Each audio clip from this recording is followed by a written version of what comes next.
The key clicked in the lock with a cruel finality as Marcus stood in the doorway, his smug grin illuminated by the porch light. "That's it, little sister. Time to find somewhere else to live.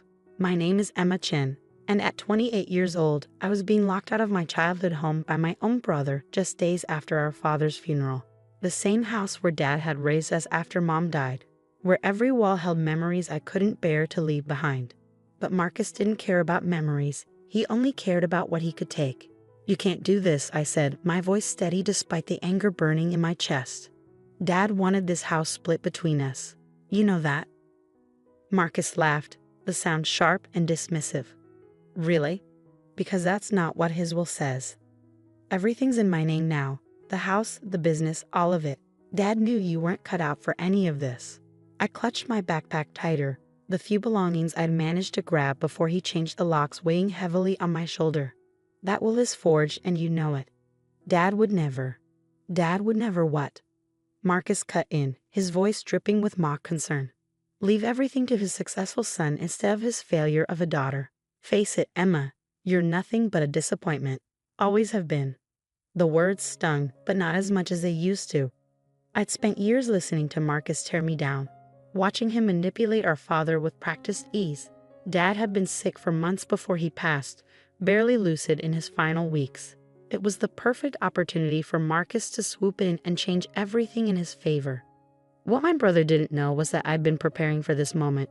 For years, I'd watched him scheme and plot, always looking for ways to undermine me. I knew he'd try something like this eventually. I just hadn't expected him to move so quickly after Dad's death. "You really think you've won, don't you?" I asked, meeting his gaze steadily. His smirk widened. "I don't think I know. Now get off my property before I call the police." I turned to leave, but paused at the bottom of the steps. "One more thing, Marcus. Did you ever wonder why Dad insisted on those weekly dinners with his attorney? The ones you were always too busy to attend?" For just a moment, I saw uncertainty flicker across his face. "What are you talking about?" "You'll find out," I said simply, then walked away into the night, leaving him standing in the doorway of what he thought was his victory. What Marcus didn't know, what I'd kept carefully hidden for months, was that those dinners weren't just social calls. They were meetings where Dad, in his more lucid moments, had carefully documented everything. Every transaction Marcus had manipulated, every document he'd altered, every lie he told to turn our father against me. Dad might have been sick, but he wasn't stupid. He'd seen through Marcus's act long before the end. I made my way to my car, parked around the corner where Marcus couldn't see it. As I slid behind the wheel, I pulled out my phone and dialed a familiar number. "Mr. Harrison? It's Emma Chen. I think it's time we move forward with everything." "Are you sure?" The attorney's voice was gentle but firm. "Once we start this process, there's no going back." I thought about Marcus's smug face, about all the years he'd spent trying to destroy me, about how he thought he'd finally won. "I'm sure," I said. "Dad trusted us to handle this the right way. Let's make sure his real wishes are carried out." As I hung up, I couldn't help but smile. Marcus thought he'd left me with nothing. But in reality, he'd just walked right into the trap Dad and I had spent months setting up. He was about to learn that sometimes the people you underestimate are the ones you should fear the most. The next morning, I woke up in my apartment, the one Marcus didn't know about, paid for with money I'd been quietly saving for years. I learned early on not to keep all my eggs in one basket, especially with a brother like Marcus around. My phone was already buzzing with messages from him, each one more demanding than the last.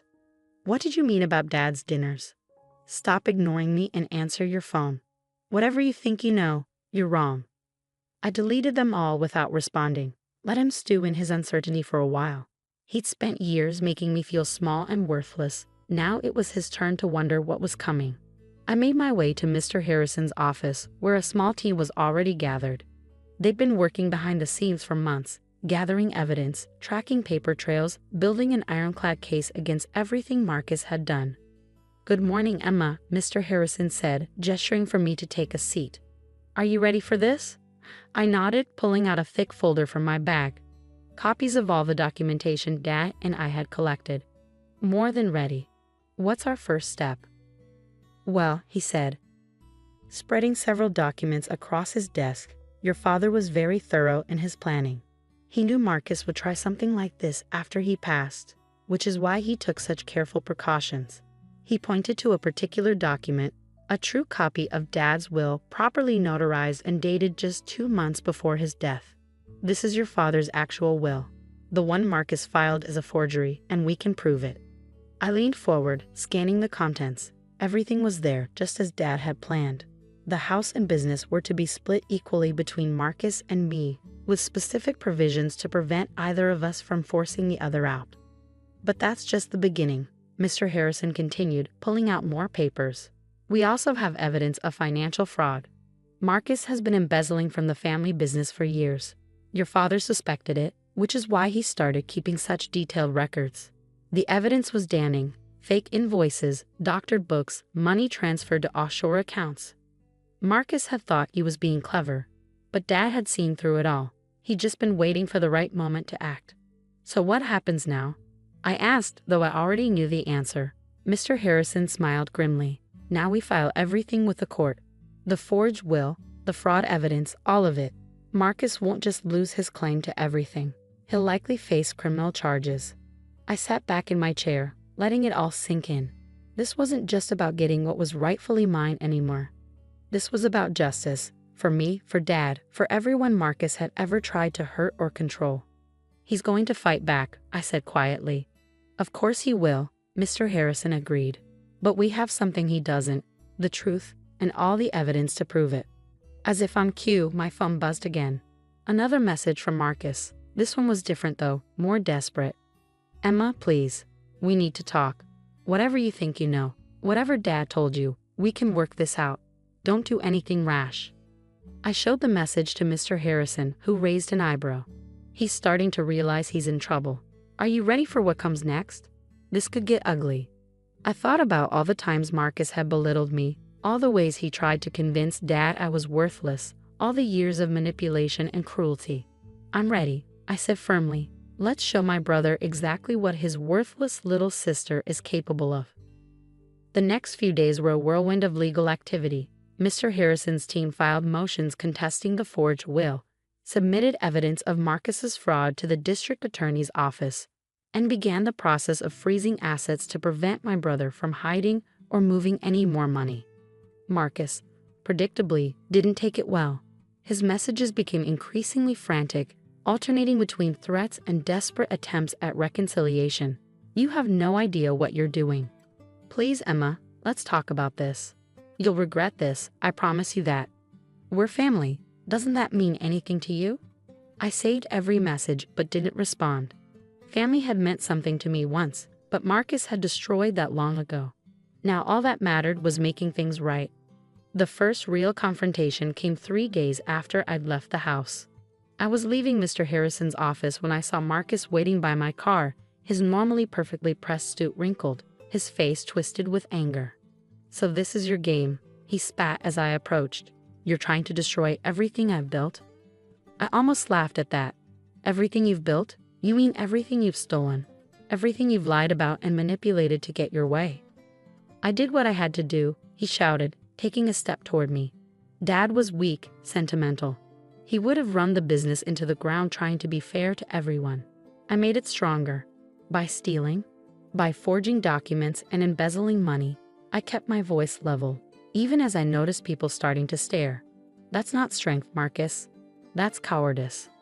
His face reddened. You have no idea what it takes to succeed in this world. You're just like Dad, too soft, too trusting. I deserve everything I've taken. Well, I said, pulling out my phone, why don't we let the police decide that? His eyes widened as I pressed play on a recording app, capturing every word of his impromptu confession. He started, then stopped, realizing what he'd done. You always did talk too much when you were angry, I said quietly. Now get away from my car before I call security. He backed away slowly, his face a mask of hatred. This isn't over, Emma. You're right about that, I agreed. It's just beginning. As I watched him storm off, I felt a strange mix of satisfaction and sadness. The brother I'd once looked up to, the one I'd trusted and loved, was long gone. This man, this angry, desperate person, was all that was left.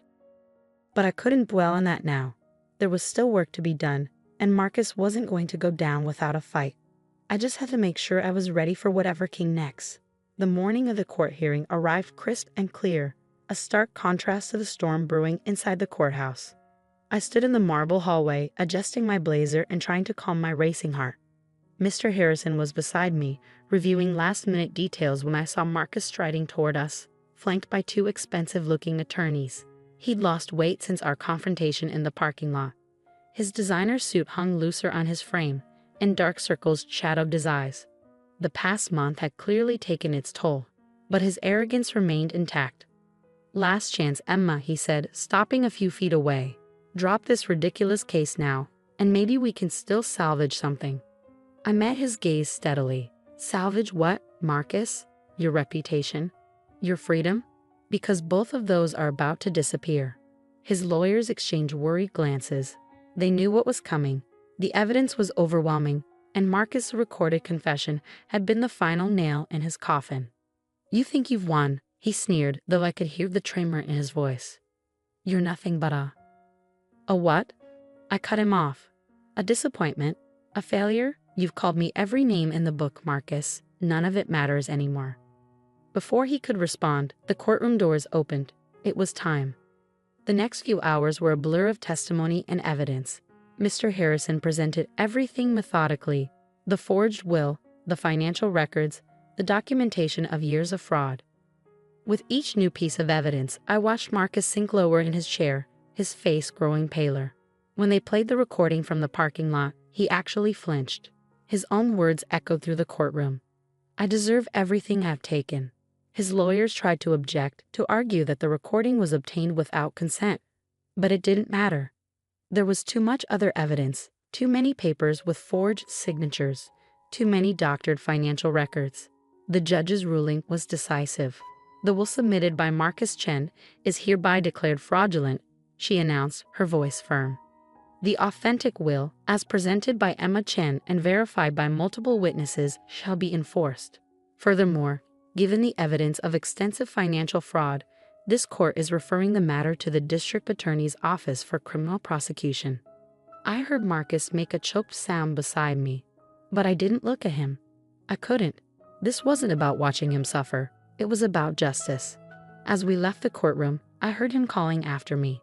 "Emma, please, you can't do this to me. I'm your brother." I stopped and turned to face him one last time. "You stopped being my brother the moment you decided I was worthless. Everything that's happening now, you did this to yourself." The weeks that followed were a whirlwind of activity. The business had to be audited, assets had to be divided, and the house, our childhood home, had to be dealt with. Marcus was facing criminal charges for the fraud, and his reputation in the business community was shattered.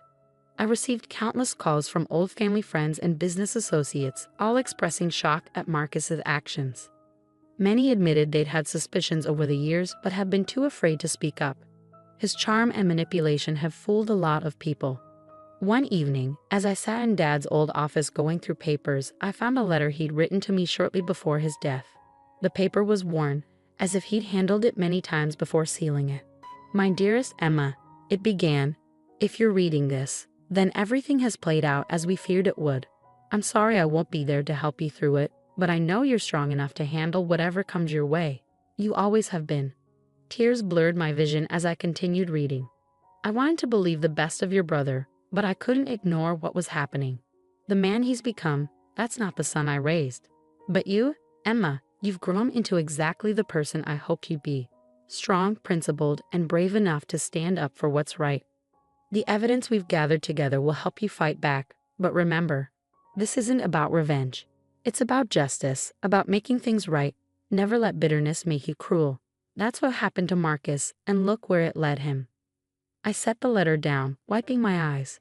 Dad had known, had always known, that it would come to this. He prepared me not just to fight back, but to do it the right way. 3 months after the court hearing, I stood in front of our childhood home, key in hand. The property division had been finalized, and I had decisions to make.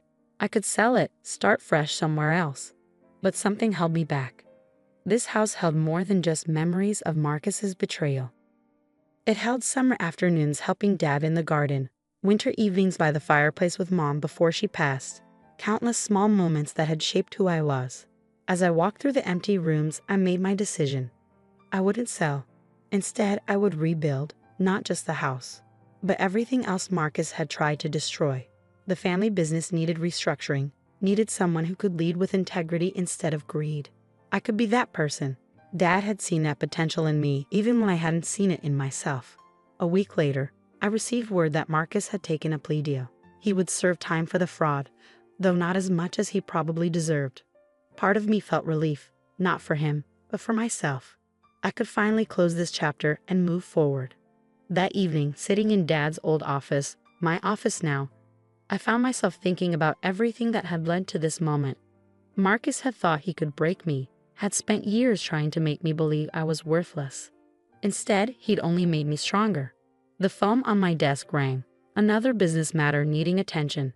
As I reached for it, I caught my reflection in the window. I didn't see the failure Marcus had tried to create.